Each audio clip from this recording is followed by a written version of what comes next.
around here. Okay. Hold on a second. Let me get it in front of me. This is Live from the Table, the official podcast of New York's world famous Comedy Cellar, coming at you on Sirius XM 99 Raw Dog and on the Laugh Button Podcast Network. What a show, what a show, what a show we have today. We have with us from the West Coast, Mr. Wayne Fetterman, Emmy-nominated stand-up actor, professor, and podcaster. His new book, The History of Stand-Up, From Mark Twain to Dave Chappelle, comes out March 15th. And he is also currently co-producing a new George Carlin documentary for HBO and co-hosts the acclaimed podcast, The History of Stand-Up. I announced Wayne before I announced ourselves. That's okay. I'm Dan Naturman, and I'm with Noam, Dworman, and Periel Aschenbrand as usual. And Danny Cohen is with us. Danny, who's a regular here. I said to Periel, find me a Gentile because this podcast is too Jewish. But she got Danny Cohen. Apparently there was a problem with the reception. Anyhow, welcome, Wayne. Good to see you. It's been, I think, over a year. I don't think, spoken to you. Maybe we spoke on the phone once, but I haven't seen your face since before the pandemic. So good to see you. It was nice to see you. Is this all going to be aired? My video as well? Well, I don't know. Periel, you're the producer, so you answer that question. Yeah, tell it. She's shaking her head yes. So Yes. Got it. Okay. Wayne, congratulations on the monumental achievement of, this is actually your second book, The History of Stand-Up. His first book, you'll never guess, Periel, what his first book, it has nothing to do with stand-up. Tell me. It was a biography of Pete Maravich, the basketball player. Really? Oh, wow. Pistol Pete. Yep. The authorized biography. So that you talk about range. Yeah, I go all the way. Yeah, Next from book will Phyllis Diller to Pete Maravich. And the next book will be about Bitcoin,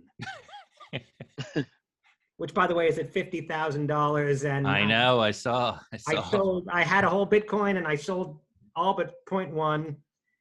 So I'm a little disappointed. As of many people. Yeah. Here it is, The History of Stand-Up from Mark Twain to Dave Chappelle. So why don't we get right into it? This is the topic that I think our listeners are really going to enjoy. Noam doesn't seem interested at all. No, I'm driving. I'd love it. I'm stuck in traffic. So let me just tell you, I took a route which would normally have gotten me back at 6:45. There's something going on the highway. Actually, I see some flashing lights now. It's like an accident. And we've been in the car for like an hour and a half on a what would be a 45-minute drive. So okay. I know there's no excuses in show business, but Noam likes political discussions, even though he owns a comedy club. That was sort of an accident. He also told me that he might be late, and I said that is absolutely unacceptable. So it was either show up from the car or show up late. So I actually you're actually correct. It was irresponsible of me to take somebody on a trip I shouldn't have. And if someone was responsible to me, I'd be annoyed with them. Right. So I plead guilty. I'm sorry. It's unprofessional. Wayne, when can we date? You mentioned Mark Twain, but when can we date? From what date can we date? I don't know what I'm trying to say. When did stand-up begin is what I'm trying to say. Well, there is no right first stand-up, but some historians point to this guy that influenced Mark Twain, and his name was Artemus Ward. I don't know if you ever worked with him. Well, I haven't been doing it quite that long. But there was something going on. There was something going on in the 1800s, around the mid-1800s, which was called the Lyceum Movement, which was people would make these serious lectures and people would pay money to see. They talk about biology. They talk about American history. They talk about, it was just basically adult education. And this, because we started getting. You know what's funny about what you're describing to me, if you think about it? Literally everything they paid money to hear was wrong. Every single last fact. Go ahead. That's not true. There was some botany. There was a great Anyway, so they had these lecturers. So there was this guy, without going into great detail, named Artemus Ward, who became famous writing funny letters that got distributed in newspapers. So he was like famous across the country for writing. His real name's Charles Brown, believe it or not. And so one day, he's working in Cleveland, and the minstrel show comes in, all right? And one of the minstrels starts doing bits from his newspaper letters. And he's like, I didn't even know this was possible. And then he thought to himself, like, oh, I didn't realize my written word could become a stage presentation. So he reinvents himself as this lecturer who's going to lecture about this thing called Stories of the Baby. And his whole take is that he will not talk about the topic of the lecture. So he starts doing these comedy lectures that are huge in New York. And then he just tours the country. He would get $1 a person to pay, like, to see him. So he got like $1,500 in for one night in San Francisco. That's a great story. Wow. In the 1800s, that's like $100,000. Yeah, it's a lot of money. Yeah, it's a lot of money, right? It would be like $47,000 now for just one night. Again, he had to pay his agent and whatever. So anyway, so guess what? He goes to England. He's so popular. He goes to England. Of course, it's England. It's damp. He dies of tuberculosis. He's 34. Okay, it's over. Shame. But before he died, guess who saw him perform? Mark Twain. We all know him. We give out the Mark Twain Prize, right? So Twain sees him and is like, oh, I'm an aspiring writer. Maybe I could tour and do this. So he's like, I'm going to do these famous Mark Twain tours. And of course, Twain toured the world doing this kind of comedy lecture. Sometimes he would do some sad stuff, but basically there's a whole book that says Twain is the first stand-up because of these lectures. Wow. They ignore the fact that Artemis was the guy that inspired him.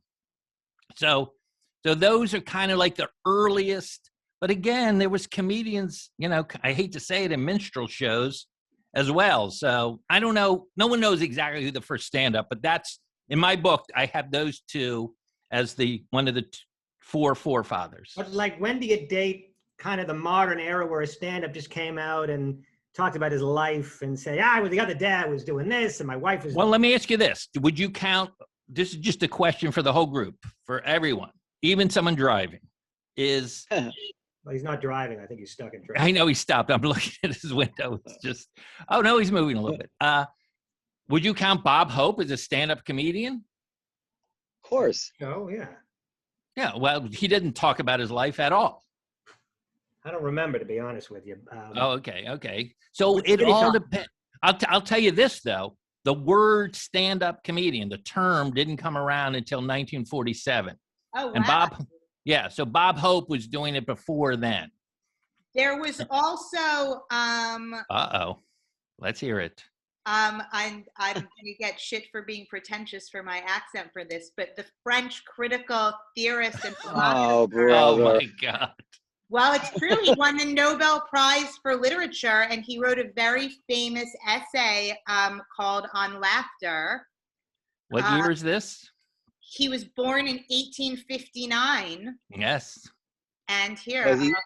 Well, I'm saying yes. But what does that have to do with stand-up? He wrote about comedy and stand-up. But did he write about stand-up or did he write about comedy? Both. But you just Well, want I have to look Does it matter? You just want me to be wrong. No. I want you to be precise, and you have a track record. No, I'll admit it. I'll admit it. I'd be very upset if she was correct, but I don't think there's any chance of that. So that's kind of the roots of it. And then, but really, like in the 40s, when they started calling these people who were doing just standing alone on stage, getting laughs. Like, what do you do? Just stand. That's the gig. And so bookers would be like, that would be shorthand for that kind of act. Because a lot of times acts would have like music and music cues and all of this stuff. But if they wanted to just, can you give me a stand-up? That doesn't mean there's nothing. You just need the microphone, the spotlight, and the stage. That's it. Now, stand-up is perceived as an American invention. Yes. Is that accurate? I mean, I guess if Mark Twain and that guy Artemis was the first ones, I guess it is an American invention. Mm-hmm. It sure is. And part of it, I think, has to do with right there in the First Amendment, right? Like, it's right in our founding documents that we're about free speech over here. Cool. So I think that's part of it. And also, we're a melting pot. So it brought a lot of different ethnicities. I'm talking to you Jews that came to this country escaping, and then they were like, oh, this is something I can do. I can stand up on stage and be funny. Cut to Milton Berle. And who was the first stand-up comedy manager? That's awesome. Well, there was, Will Rogers is also one of the founding stand-ups, but he was signed to William Morris, not the agency, the actual guy, William Morris, in 1901 or something. So those guys have been around for a while. What do you think the evolution has been, if any? Like, we started watching stand-up, me, you, Danny, Noam, to the extent that he watched stand-up, in the 80s and I guess the 70s. I mean, can you say that stand-up has evolved in any precise way? And if so, how? And a couple very interesting ways. Well, starting in the 50s, there was this guy, Mort Saul, we all know him, and he started doing stand-up. It was sort of in a way, an alternative comic, because the main comics were these nightclub comedians who were in tuxedos and working like these supper clubs. And then he worked this little room, which is very similar to the Comedy Cellar. It held a little more people. It was called The Hungry Eye in San Francisco. Have you heard of that at all? No, I just know the Eric Carmen song. Yeah, well, Hungry Eye was literally, the way I describe it in the book is they sandblasted all the artifice of show business. So, think of like a big Vegas showroom or something like that, with big booths and a lady coming around taking your picture, and you have to give $20 to get a good table. So that the Hungry Eye was in a basement, like the Comedy Cellar, brick wall, the first brick wall place. And then just a little square stage. And that's where Mort Saul started doing this. And he was like, professional nightclub comedians would look at him and go, oh my God, this guy doesn't know what he's doing. It's kind of halting. He's talking about the news. These aren't hard jokes at all. But the people in San Francisco, a little bit of the intellectual type, they loved him. Couldn't get enough of him. And then so he influenced two comedians in particular, Shelley Berman and Woody Allen. So then I'm sure you're well, maybe you're not. But anyway, those two guys said, oh, I think I can do this. I don't know if I can do what Joey Bishop is doing at Caesar's Palace, but I can certainly do this. And so that's how that started. And then, next thing you know, the Improv opens. And so now you have a comedy club. And not soon after that, Catch a Rising Star opens. Or did you ever play there, Dan Naturman? Well, I was going to play Catch a Rising Star. Catch a Rising Star here was on First Avenue, actually right across from where I currently live. But years ago, when I didn't live in this neighborhood, I went there to sign up for their open mic, I think it was. And when I got there, it had closed. Oh my God. What year was that? 90 something? 93-ish. Yep. But then they opened a Catch a Rising Star on 28th Street and 8th Avenue. Rick Newman opened up another Catch a Rising Star, and it didn't work, but it was a great play. And all the wait staff was hired from FIT, the Fashion Institute of Technology, which was and these girls were so gorgeous. So it was a lot of fun going down there. I never had sex with any of them, but the fantasy was always there. Of course. And it was a lot of fun going there because all the wait staff were FIT girls who were, one was prettier than the next. But and Rick Newman's a great guy, and it was fun hanging out with him. But the club never really did any real business. I don't think Danny, you never played Catch. I mean, I started in 90. I started in 97. So, okay, so that was after you that. Started well after I did, yeah, because we're right. So the improv wasn't even around when you started, right, Danny? No, it was not around. Yeah. So were you involved with the Greenwich Village, like the alt scene down there, Luna Lounge, and all of that? I played both groups. I would do. Okay. I would write a certain way for the downtown surf reality. Rafifi. All those rooms, and then I would try to get into mainstream, and then I played both. At some point, I was still bouncing back. You couldn't do both in the same room. You have to do. They were both completely different. Right. Wayne, I think Noam would probably be interested in knowing whether his club figures at all in your book, The History of Stand-Up. Huge. First of all, for a couple reasons. One, it was part of the 80s comedy boom. So if I'm not mistaken, the Cellar starts in about 82, right? Yeah, 81, yeah. Okay, 81. And at that time, this is just a little nugget in the book that no one cares about except comedy nerds, which was they didn't really name comedy clubs without the word comedy in them, starting in the late 70s. Like the Improv, that's obviously not the name of the stand-up place, Catch a Rising Star, but starting with the comic strip, which opens in 76, and then the Comedy Cellar, and then there's the Comedy Zone and the Comedy Works. And well, I think I know the reason. Tell me, because it's branding, right? No, the reason is because the Improv, for sure, and I don't know the history of CAT, did not start out as a comedy club. It started out as a much broader entertainment room that wouldn't have wanted to narrow it. And I can remember going to Catch in the 80s, and they had music acts. Even as late as the 80s, there were music acts at Catch. Pat Benatar was a regular there, I believe. Absolutely correct. So I think that's the reason. I think the comic strip at that point decided, no, we're going to be just comedy. Right. And that happened all across the country for all of those rooms. I'm sure Danny has played those rooms where you're like at the, like I said, the Comedy Works, or even the embarrassing ones like Giggles and Chuckles and Yuck Yucks and, all of those shorthand things where you would get a check and you'd feel like, oh, the comedy womb is giving me money. This doesn't feel great, but I'll take it. So now, can I ask you a question? Oh, when you're finished, I want to ask you a question. Go ahead. I'm sorry. Absolutely. But there's another reason the Cellar's important, but go ahead. No, well, I know you want to talk about the Cellar. I should listen to that, but we passed it by. I'm very interested in George Carlin because as I kind of remember him, he straddled both types of comedy. He started out kind of like a nightclub comic doing, that kind of stuff, and then had a total transformation into the introspective, smaller type comic that you described. Is that correct? And what caused that evolution? Oh, it's an incredible story. You absolutely got it right. He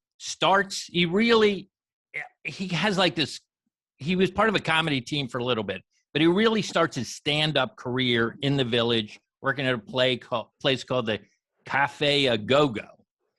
Right. And the Village is the scene. This is like if you watch Mrs. Maisels, The Marvelous Mrs. Maisels, like she sort of dramatizes it. So it's this scene. Like he's down there, Richard Pryor is down there, Joan Rivers is down there, Woody Allen is down there, and Bill Cosby are all starting there. All of them make it to the Ed Sullivan Show and well beyond. One of them made it all the way to jail, but I don't want to go into that right now. So Carlin's dream is to be Danny Kaye. That's his dream. He wants to be a film comedian, and he thinks he can do it through stand-up. So he is a nightclub comedian. He's wearing a short hair, jacket, tie. And then slowly, as he gets older, he realized, oh, I'm a punk kid. I'm a rebel kid who used to steal a lot. I got kicked out of everything. I kicked out of the Army, the Boy Scouts, school. He's this high school dropout, the whole thing. And he was identifying more with the counterculture, even though he's playing. He has a great, phenomenal quote about like, he would be entertained. He was like around 29 or 30. He'd be entertaining people in Vegas. He's like, oh, I'm entertaining the parents of the people I want to be talking to. So he basically drops out. He had like $10,000 a week job opening for the Supremes in Vegas. Stops all of that. Has a kind of takes LSD sort of as a mind-changing thing, and then becomes like this counterculture guy, grows his hair out. This all happens on TV. And then guess what? These albums become huge, Class Clown, AM, FM. And then he writes this incredible routine about the 7 words you can't say on television. And suddenly he's bigger than he ever was working the mainstream clubs. And then that was the first. And then later on, he had like another transition when he like started talking about a little more with a little louder, angrier voice about American culture. So you got that exactly right. Did you see him early on, Noam? No, I would see clips of him on, I don't know, he used to do some of those old Ed Sullivan type shows, whatever it is, and I didn't recognize him. And then, I don't know how, just through osmosis, I kind of took that in. But and I would even see pictures of him. The transformation was tremendous, And he, interestingly, he hasn't been canceled yet. There's a few people that haven't been canceled. One is George Carlin, even though he used the N-word and he used it, brazenly. And the other guy actually who hasn't been canceled, it digress a little bit, is Randy Newman, who, used it in that song Rednecks, So I don't think interesting. As unreasonable as these woke people are, there's a limit to their unreasonableness. And I don't think they're going to go back in time to a guy that clearly had good intentions. I don't think anybody can make any reasonable case that Carlin was a racist. I don't think they would go quite that far and try to. They will. Well, they still on YouTube, if you look up George Carlin N-word, you can still see his bits and get them while they're there, because they're not going to be there much longer, I'm sure. Zach Galifianakis also had a bit that used the N-word where he, I won't say the bit, you can look it up, but I don't think anyone's going to go back in time and try to cancel him. As I said, there's a limit to the unreasonableness, even of the woke, it seems to me. So without getting into the debate of it, I have to acknowledge that as something has become more and more unacceptable, and you don't hear it as reaction, it's jarring.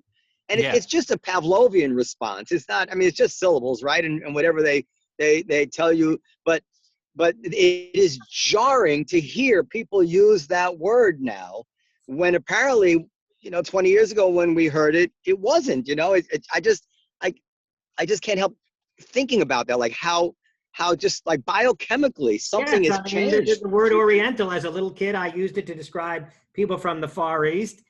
And it seemed natural, when I was very little. And then at some point, I forgot when, but it became Asian. And now the word Oriental, it seems, it's just, you get used to things. It just seems ridiculous. So I just arrived at Shea Dworman, so I'm gonna leave you guys for a few minutes. I'll try to. All right, cool, man.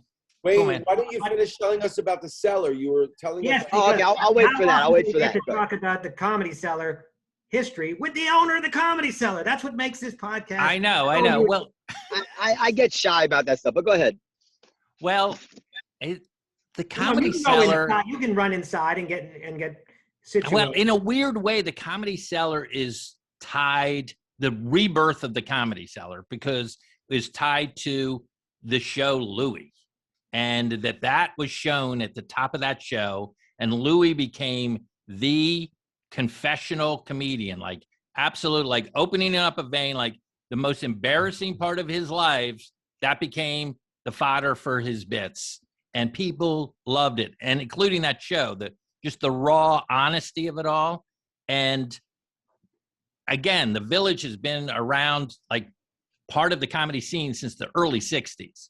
But what happened, and Noam, you were right there when it happened, suddenly people started flocking to that room, to the point where you guys opened up a room around the corner, and that's been selling out. So it became, I would say, the New York epicenter of stand-up, maybe for the whole country, in part because of that show, in part because the Comedy Cellar did something that not a lot of rooms did, which was wouldn't drop a check during the show. And that was like, a lot of people didn't like going to comedy clubs for that reason, because like in the middle of a headliner's act, suddenly everyone's trying to figure out who ordered the Mai Tai. And it's, you've been there, Dan, or maybe you haven't headlined yet, but when you start headlining. So let me give you a few comments on that before I go. So yeah, absolutely. We got a supercharge, a boost from that Louis show. We were already on a clear upward trajectory, which I attribute. By the way, I'm sitting here in the car with Steve, outside Steve. So if he disagrees, he can chime in. But I'm in the open. We were already on an upward trajectory, which I attributed very much to the internet and that people were getting much better and much more reliable information online about what was the best place to go and what was a tourist trap. Yeah, and that helped us a lot. And then Louis came, and it kind of started out slowly, and then all of a sudden it was like, holy shit, people are just taking pictures of the front of the cellar and reenacting the Louis thing. And I want to say, just so people know, we did not know or have any inkling that we were going to be featured in that opening until it aired. Louis never mentioned it to us, nothing. And as a matter of fact, there's an additional layer to that story, which I think is interesting. If you notice the first season, although we were in the opening credits, we were equally featured with Caroline's. Right. And if you want to know the backstory on that, I do. so that at the end of the first season, after noticing the impact on business, which was clear. So originally Louis had been paying me like, I don't know, $1,500 or something, something just to cover costs for whatever the impact of accommodating his taping was on our revenue.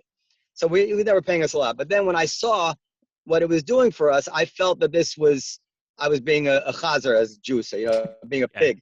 So I went to Louis and I said, listen, Louis, I've never seen any impact from any exposure ever in the history. In 30 years, I've never seen any impact from it, but this is for real. So from now on, I don't want a dime. You just shoot whenever you want. It'd be ridiculous for me to take money for the kind of benefit that I would cost me hundreds of thousands of dollars to buy.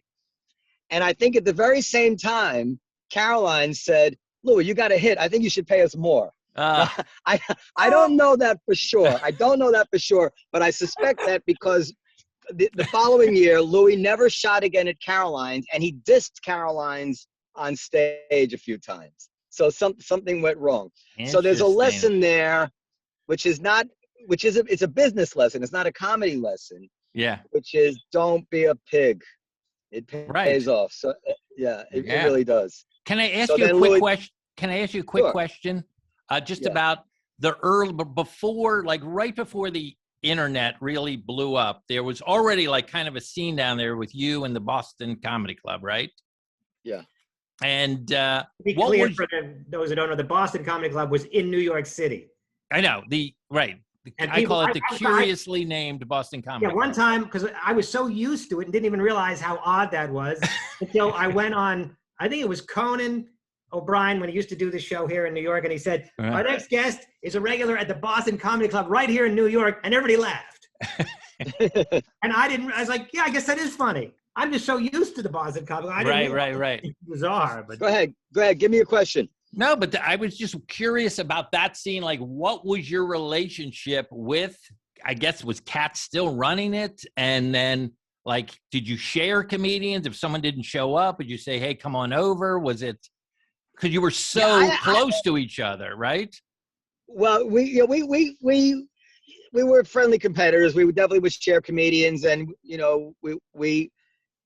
but we were also a little hostile to each other. And Barry Katz and I actually had a terrible falling out one time because when I was at that time playing in my band in the Cafe Wah, and he came into the Wah with Jason Steinberg, and he was really disrespectful to I don't want to talk bad on it because we're very good terms now. But I think they were drunk and they were disrespectful to the performers, and they hung some boxer shorts on the air conditioning duct or something ridiculous. And I got furious, and I didn't really know who he was. And I said, get the fuck out. So I had a big fight, and I kicked him out. But then we made up, but he ran that club quite differently. He ran that club almost very smartly, smarter than us in many ways. He ran that club as a kind of panning for gold enterprise, and that was his intention all along, was to find some stars, some talents, and scoop them up. He wasn't Yeah, go ahead, sorry.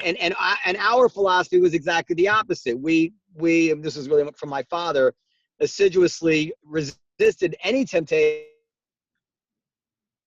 No, you're freezing. That's it. Well, he can't. That's not his fault. I don't know why you're yelling at him. I'm not. Yeah, I wasn't. Was I raising my voice? Well, just whilst I have a moment. Good. Maybe go into your house and get installed in front of your computer, and then. Yeah, I want to hear the end of the story. Yeah, he's got it. I've frozen on we'll see you inside. We'll see you inside. But just while he's getting inside, I just want to say that for Barry Katz, who is the owner of the Boston Comedy Club in New York City, around the corner from the Cellar, again, just for people that aren't familiar with the scene and how it was, Barry was a talent manager. He made most of his money managing people like Dave Chappelle, Jeff Ross, I think the Freelander, pretty much everybody on planet Earth was managed by Barry Katz at one time or another. Jay Moore, a million people. So that was his main source of revenue. And the club was just something he had on the side just so his clients could perform. Interesting. Whereas Noam was a comedy club owner, or Noam's father at that time was a comedy club. That's how he made his money, owning a comedy club. He didn't have any interest in being a manager or being in that part of the business. So, so a lot of comedy club owners are talent managers. They ultimately want to produce they want the glory, the Hollywood glory, producing a sitcom, their name in lights. The Dworman family just were comedy club owners. They were there to sell fries, burgers, and hummus, and right. And at the end of the day, they did pretty well with it. I mean, they have a very successful nightclub. It's a beautiful nightclub. They're nightclubs. Right. Their aspiration wasn't to be Hollywood players. Whereas Katz, that's what he wanted, and that's what a lot of club owners. We're talking comedy history here. We'll be right back. Oh no, I'm sorry. We don't break away. We don't break away. No, which is unfortunate because sometimes breaking away allows you to reset and. Yes, that give you a chance. You get some water. And then you come back and say, "We're talking about," and you reset the room. Right. But is Noam? He's no longer on the Zoom. He's going to reset. He's going to reset. He walked into the house and he'll come back. The Boston Comedy Club was the first comedy club I ever went to, and I took the train, the subway. I grew up in Queens, and I used to take the subway when I was like 15 years old into the city. And I'll never forget, I was about 15 years old. I thought I was the coolest thing in the world, sitting in the front row of the Boston Comedy Club. Yeah, they didn't card, I guess, at the Boston Comedy Club. Well, no, I mean, they didn't care. It was like the 90s in New York City. They didn't give a shit. Right. Well, but the 90s is still kind of the modern era in terms of carding is concerned. I mean, I don't think the Cellar ever let anybody in that was 15 years old. Well, I had a fake ID. Yeah, but you were 15. I mean, you remember who you saw that night?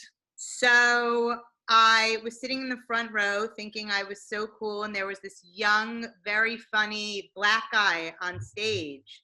Dave Chappelle. And he was like, "You're kind of cute." And I was like, "Ha, ha, ha."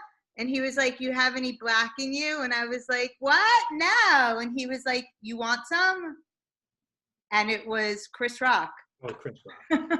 Well, that's kind of a stock line, unless Chris wrote it. But right. But you do that line also, Dan, right? I do. It never seems to work for some reason. I know. I've seen you do it. But that's kind of a stock line. It may be that Chris wrote it or that he didn't, but he was very young. And anyway, Noam, so you were in the middle of saying, what was Noam in the middle of? No, he was talking about the differences between the two clubs and the friendly rivalry. I think you covered it. That just that Barry Katz ran it to get himself where he got himself, which was the top of the talent managing world, and we ran it to be the best comedy club, as it were, and both of us ended up where we intended to be. And intention, it's like one of those self-help books, but it really does matter. You visualize where you want to be, and it's very important to get there.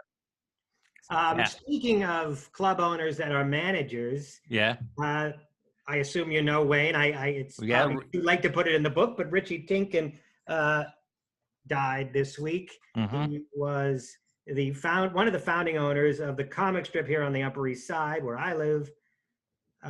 They're all gone now. John McGowan, Bob Wax, and him founded the club. They had been gone for years, and he died this week.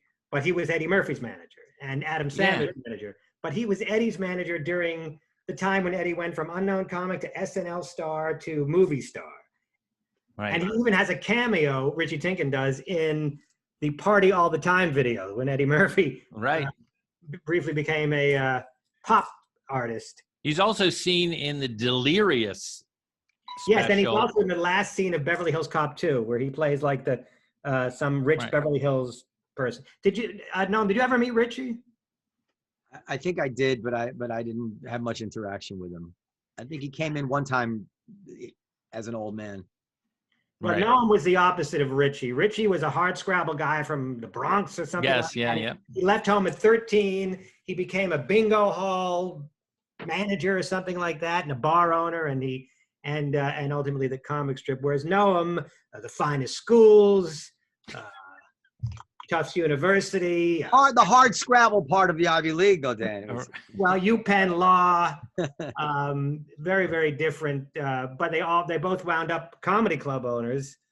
But anyway, Did you, Wayne, do you have any relation with Richie at all? Oh yeah. I mean, that was sort of the club, my club there. For, when I was in New York, after I went to NYU, that's where I started my career, and then moved out to LA in like '86.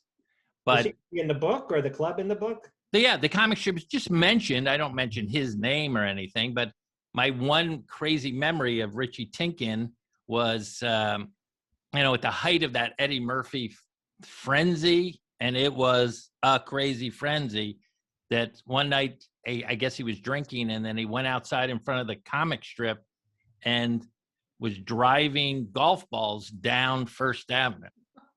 Just Wait, Richie was? Yes. Okay. Richie Tinken, yeah.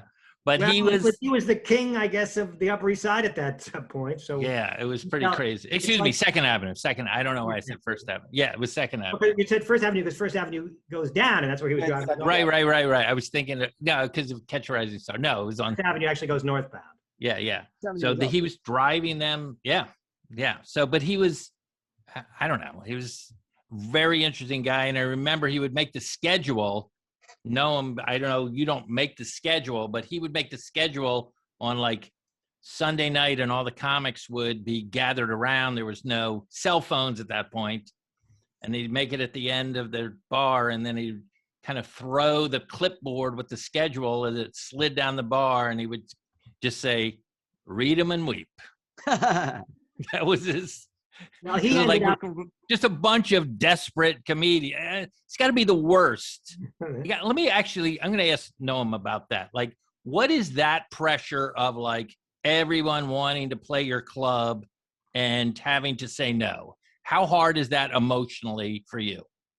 Well, I don't have to do it, thank goodness. That's Esty is my buffer. And she enjoys it. No, she handles it with grace. It's very, very hard. And actually, it's different as I'm thinking to myself.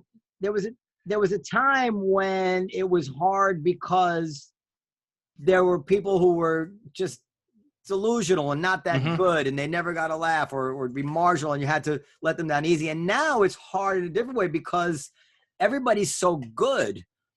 And why do you think that is? Why do you think like the entry level comic is better than it was several years ago? I don't. What's your? Would you have a thought on that? I do, but I would like yours. Well, maybe as comedy becomes a more viable route. More. I don't know. The more intelligent people that might have otherwise been, lawyers or doctors decide that they're going to be comics. Well, I think that Dan made an observation one time, which I'm surprised he didn't come back to today. Yeah.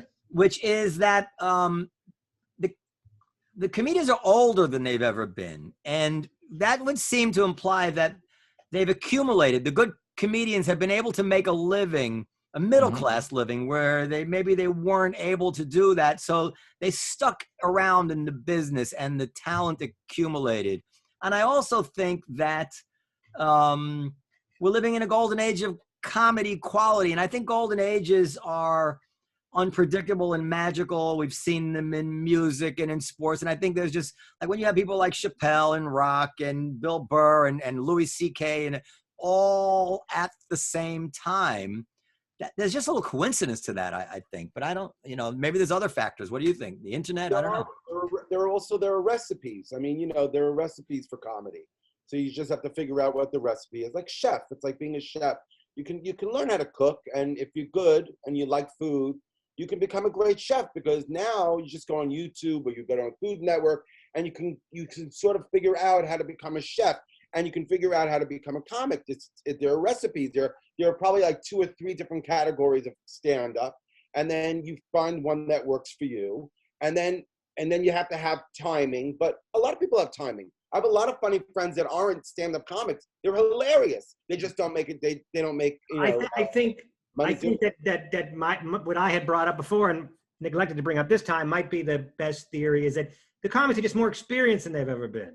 I mean, I've been at it over 20 years. When I started doing comedy, no, the only people that have been doing it as long as I've been doing it now are like, Rickles me. I mean, like Seinfeld was only, when I started, maybe 20 years in, maybe, not even. I mean, we've just been doing it for so long because so many comics got in the 90s, right, and we're still here. What? It's also the inverse of, I mean, comedians are A-level. It's a A-list industry. Like, it sells out the Garden. When we were kids, yes, rock stars would sell out the Garden. Right. And now it's comedians sell out the Garden, and rock stars don't get better with age. Comedians do get better with age, which is interesting. And rock stars don't appeal to young kids once they get to a certain age, but somehow comedians do maintain their appeal to young kids as they get older. So I'm not answering any question, but there are these interesting observations to think about and maybe cobble them together into some grand theory. I don't know. But Wayne said he had a theory. So what was your theory? No, my theory was very much that a stand-up somebody who's interested in being a stand-up comedian, let's say you're a funny kid in school and you're like, oh, people want me to, like, you can go on YouTube and see hours of John Mulaney's development. And you're like, oh, I can see what that is. I could see hours of Bill Burr. I could see hours of, and you're like, oh, so you're already exposed to level 10 stand-up at an early age, and you can see the development of the person. So it's like you're already at a whereas when I started, like, oh, let me buy a Carlin album or a Pryor album or something like that. And so that's what I think. I just feel like the base knowledge of what it is and what you have to do to be funny is just out there now. One thing we do know for sure. A lot like what Cohen said was that there's a recipe, anyway. Yeah, it is a little bit. Yeah, no question. One thing we do know for sure is that the theory for the comedy collapse, whatever the opposite of boom is, trough, in the 90s, the theory then was because, well, it's all on TV now and the overexposure killed it. And to toot my own horn, I always said, no, it's because the comedians suck. And it's clear now that it wasn't because of the overexposure, because there's never been more exposure than on YouTube. People were worried that, oh, now there's a comedy network that shows clips of stand-up comedy, and now people, that's why they're not going to clubs. That had nothing to do with the reason they weren't going to clubs. They stopped going to clubs in the 90s because they went and they weren't funny. There were just too many clubs and not enough funny comics. And now that the comics are funny, well, I think there are still they get busier the more they can watch it on TV. Just like the Grateful Dead, you can't really burn material if it's funny. People will watch it 10 times and then buy a ticket to come see you say it again. But Noam, what you call a comedy boom is really a comedy seller boom, because the other clubs before the pandemic, now everybody's closed, but before the pandemic, the other clubs were not doing particularly well necessarily, many of them. But I think there's a nationwide comedy boom. There's a Netflix comedy boom. There's a lot, as I said, Madison Square Garden comedy boom. Go to your average comedy club in Indianapolis, unless it's a huge headliner, it's not going to be full. Yeah. If it's me rolling through town, you'll get with whoever's there, but some clubs are better than others. One thing to throw, the comics today are really, really funny. It is completely different than it was in the 90s. Where in the 90s you'd have one act, two acts, and you'd be like, let's see, let's just cross our fingers and hopefully we'll get through the other three. There were some very innovative characters when I was starting that I'm not seeing as, like Dice and Emo? Tennyson. Oh, Tim Tennyson. And Stephen Wright were all very innovative. Yeah. Even if their joke writing wasn't as good as Gary Goldman's or whomever, or Dimitri Martin's, their character was very. Also, in the 90s, a lot of the New York comics that were really good got deals, took a bunch of their friends who were also writers and comics in the clubs, went to Hollywood and did their sitcom, and then all of a sudden you had a lot of people, there weren't any great comics in New York because they were all getting deals. Then reality TV came along. All these comics started building up and building up. Nobody was getting any deals in the late 90s. And then in the 2000s, not one comic got a deal ever.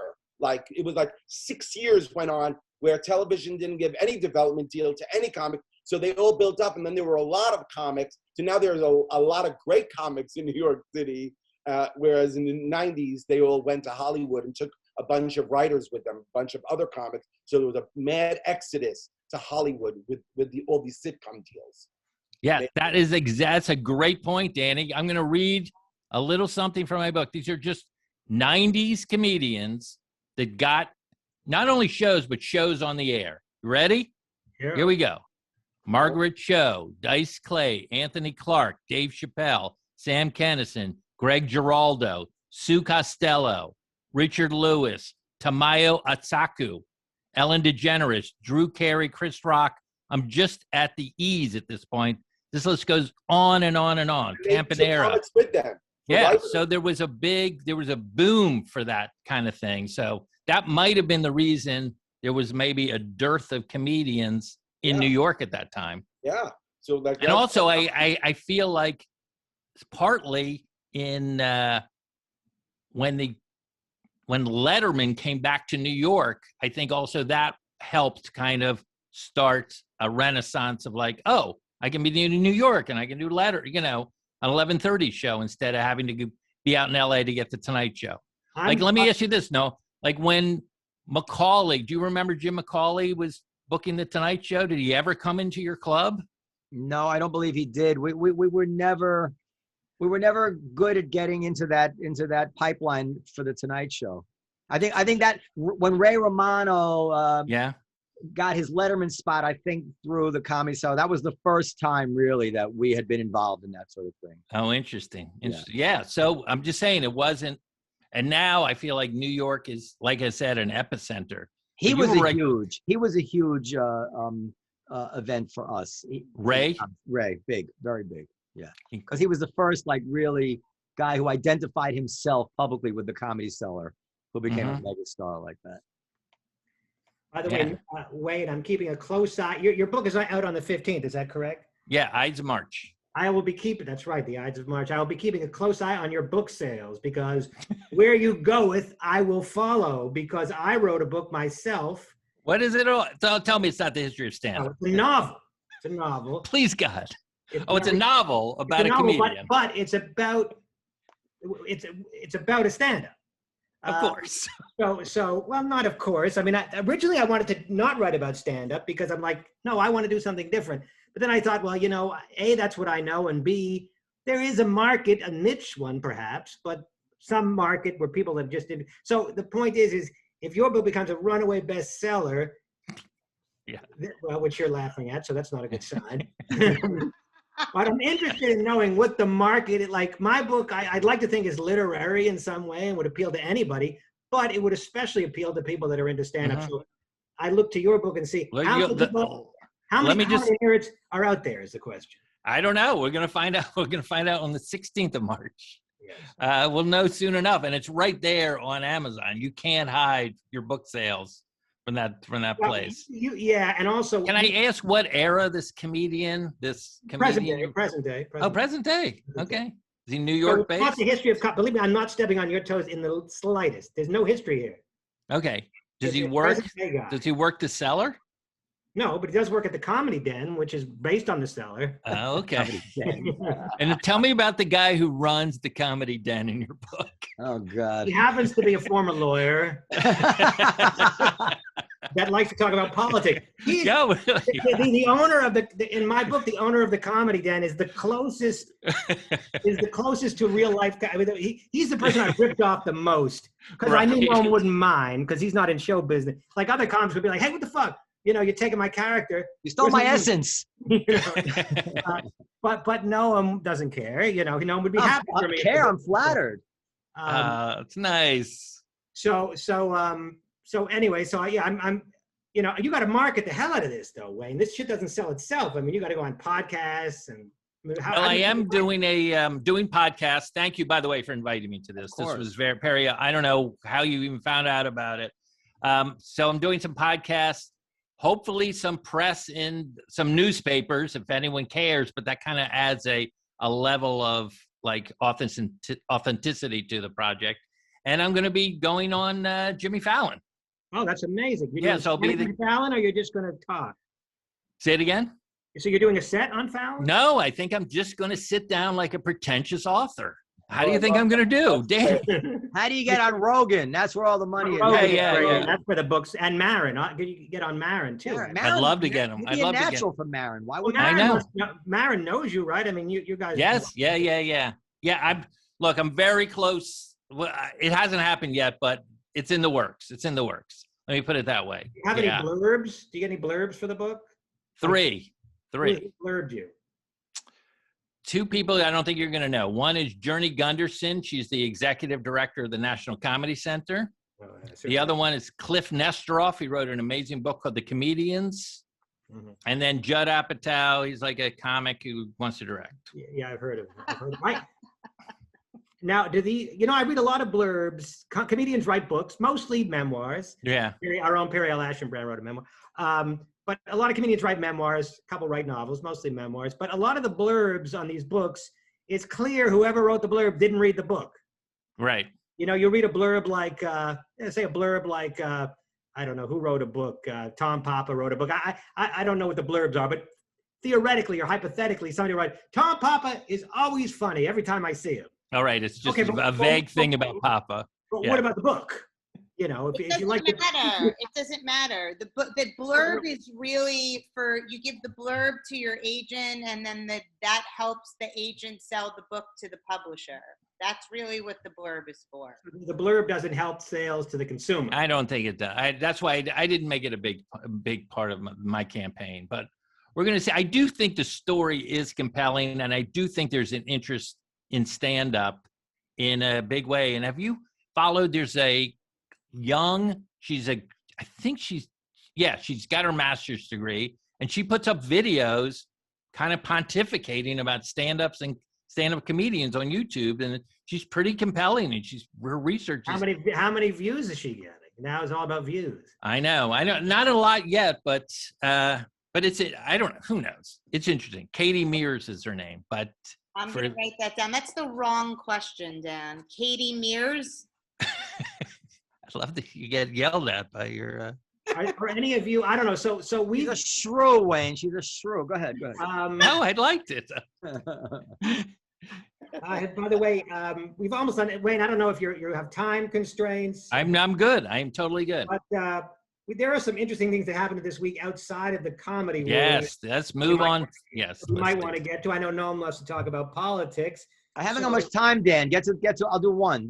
What's the quick one? Who do you want to talk about? There's Cuomo, who's in deep kimchi.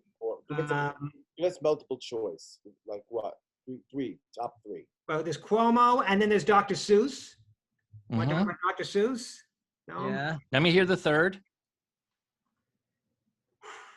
Cuomo. Oh, it's just those two. Okay. I think that's. I mean, what else big happened this week? Periel. They're just like. I don't know. The comedy. And the Comedy Cellar is reopening. So, Noam, what topic do you want to address? Oh, what date is that? When does it? Yes, that's what I want to talk about. April 2nd, they're going to let us open again with 1/3 capacity. I'm not. So the Cuomo thing, very quickly. I think what I would like to say about that is zooming out is that I think we should congratulate ourselves here, and by congratulating ourselves I mean me, that we were really more correct about every single issue in the last year on the coronavirus than maybe any other place in the world. We called masks. We called Cuomo concealing information. We called that the vaccine would come along. What didn't we call? We called that they should be shutting down early. I mean, every single thing about COVID, right, we turned out to be correct on. Well, Noam, since even when we had the nerve to disagree with our experts like Periel's friend Satish, the virologist, and Periel said, "How could you say such things?" That's what I think. Turned out we were even correct about those things. What did Satish say that wasn't right? Well, I told you that they'd be stealing PPE. Remember? That was me though. That wasn't him. No, and he didn't think they'd have a vaccine in time. Right. He didn't trust the mRNA. So Cuomo, the big scandal with Cuomo is really lying allegedly about the deaths and the various cover-ups. The sex scandals. I mean, if he tried to kiss this woman against her will, I'd say that's serious. The rest of those things don't sound to me like resign demanding offenses. They sound boorish as hell, but they're not coercive. But if he physically tried to make somebody kiss him, I guess that might have to be the end of him, right? I don't know. I think he'd do better to just come clean and apologize. I know if I heard him say, Periel, you're a woman, you can tell me what you think. If you heard him say, listen, I really liked her, I got carried away, I thought she liked me too, and I tried to kiss her, and I feel like a jackass. What would your reaction as a woman be to that? Cuomo accused of unwanted advance at a wedding. Can I kiss you? No. I'm talking about Lindsay Boylan.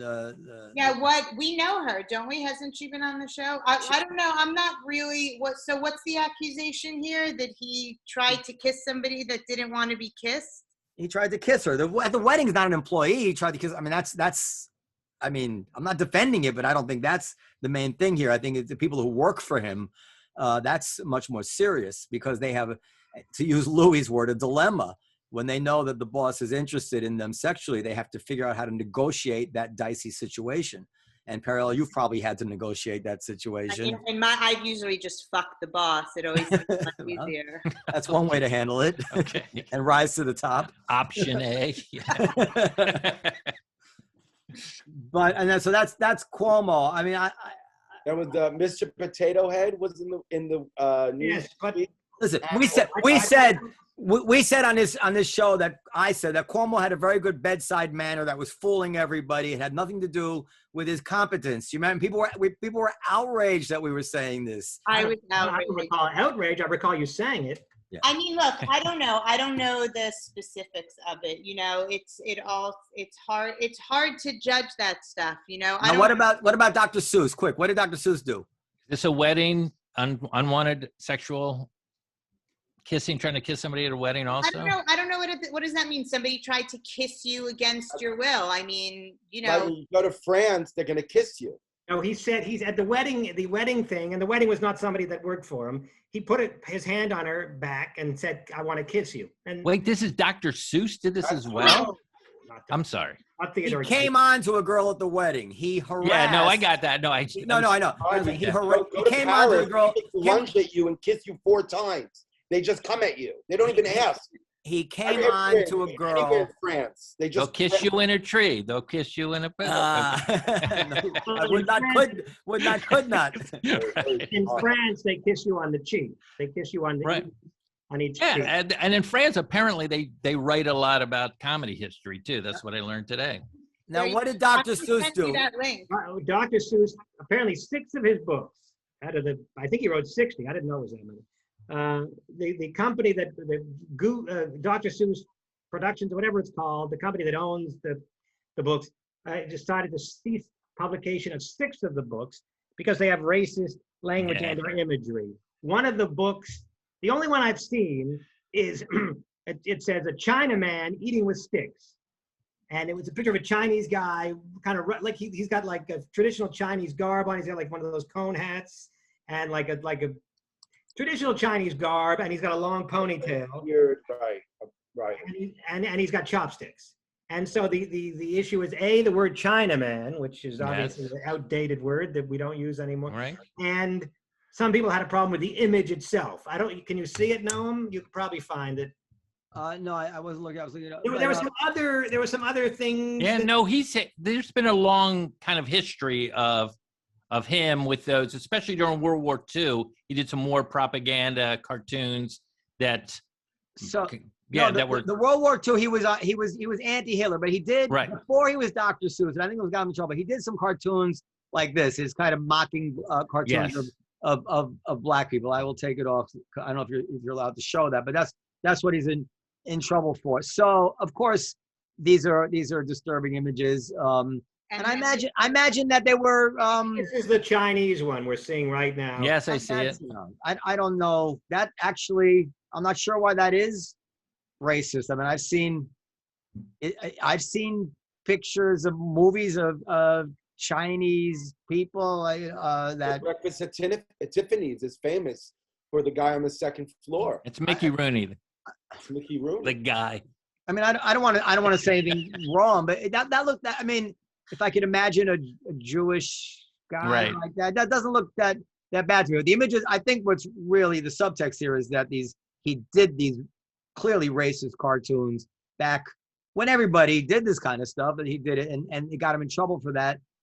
I don't know. It'd be interesting to know what Chinese people think of that cartoon. That's not the book that's been. I mean, but this book with the Chinese, but it's also the word Chinaman. Yes. They could take it out. They could change that. I understand they're going to stop publishing all of Dr. Seuss's No, books. It's 6 of them that they were problematic images in. I mean, So they got to learn to distinguish between calling something racist because they used a word that was used at that time and things which were actually racist at their time. When you were mocking the looks of black people, there was never a time when somebody could say, you're mocking somebody. But the word Chinaman, I don't think he was mocking. Maybe he was. I don't know. I don't want to defend him. I mean, I don't know. I think this is so crazy. Like, you're going to have to cancel, like, all art from, like, the 1400s. Like, why can't you just put a disclaimer in front of the book?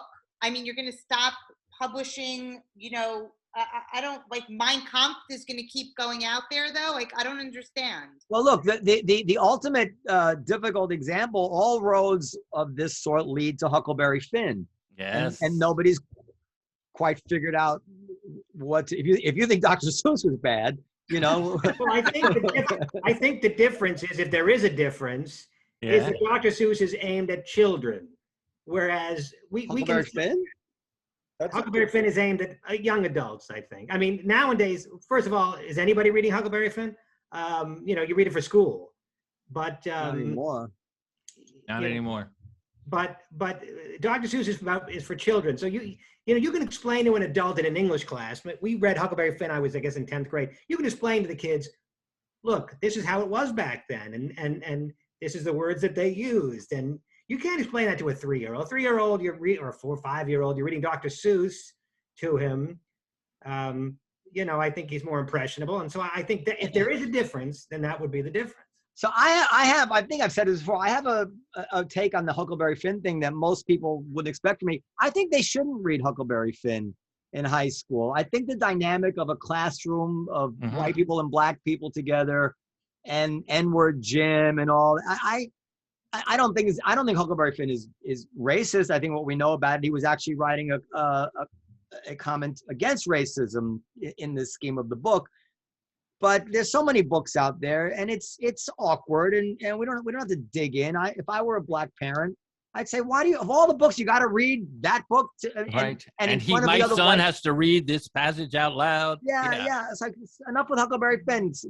Read it in college, or kids hopefully read books on their own. Not every book has to be assigned in school, right? Well, but and I feel the same way about Dr. Seuss. There's, it all gets blended together. One thing is that his outrage and his criticism of Dr. Seuss as a person, I think that's ridiculous. But the fact that certain things are outdated, I saw an Odd Couple episode last year, and in it, and don't forget, this is Gary Marshall, who I assume was a pretty left-wing guy at the time. They made some really, what I thought was kind of offensive joke about this black guy being a shoe shine guy.